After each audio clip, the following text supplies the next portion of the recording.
संपूर्ण वंदे मातरम गायला सोनिया गांधींचा विरोध असल्याचा भाजपचा आरोप। काँग्रेस मुख्यालयातल्या घटनेवरून भाजप आक्रमक, तर सोनिया गांधी खरगेंना बसण्याची व्यवस्था करा अशी सूचना करत होत्या। काँग्रेसचं स्पष्टीकरण।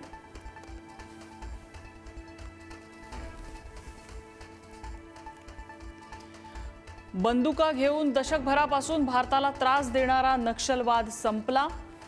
नरेंद्र मोदींची माहिती, आता दिमागी नक्षल संपवण्याचं लक्ष्य असल्याचं मोदींकडून स्पष्ट।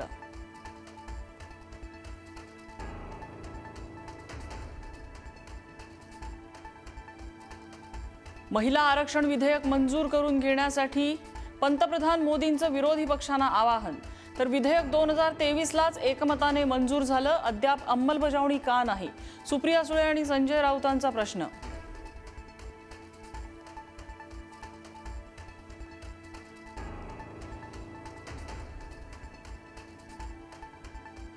मंत्रालयात मुख्यमंत्री देवेंद्र फडणवीसांनी फडकवला तिरंगा। बीडमध्ये उपमुख्यमंत्री सुनेत्रा पवार, तर ठाण्यात एकनाथ शिंदे यांच्या हस्ते ध्वजारोहण।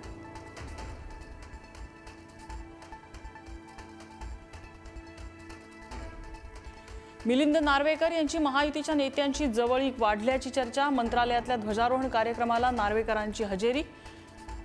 जवळीक की उद्धव ठाकरेंची ट्रॅक टू डिप्लोमसी याची चर्चा। अभिजित दिपकेंकडून मूळ गावी हिंगोली जिल्हा परिषद शाळेतल्या सुविधांची पाहणी।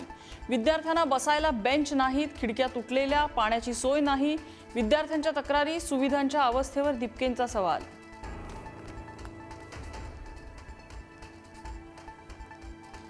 माझ्यावर आधीच खूप कलमं लागली आहेत, तुला बघून घेईन, शिवसेना आमदार शरद सोनवणेंची पत्रकाराला धमकी।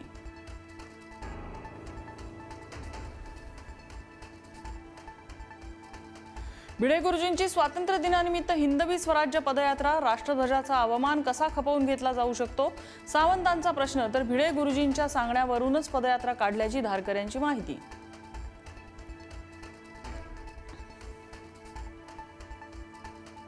मनोज जरांगे गॅलेक्सी रुग्णालयात दाखल। पश्चिम महाराष्ट्र दौऱ्यावरून परतताना जरांगेंची तब्येत बिघडली। जरांगे पाटलांवर पुढील काही दिवस उपचार सुरू राहणार।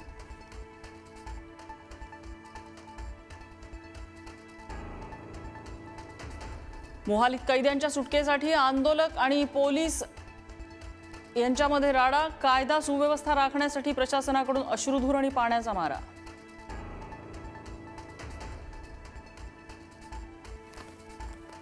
अटारी सीमेवर घुमला मराठमोळ्या लेझिमचा आवाज।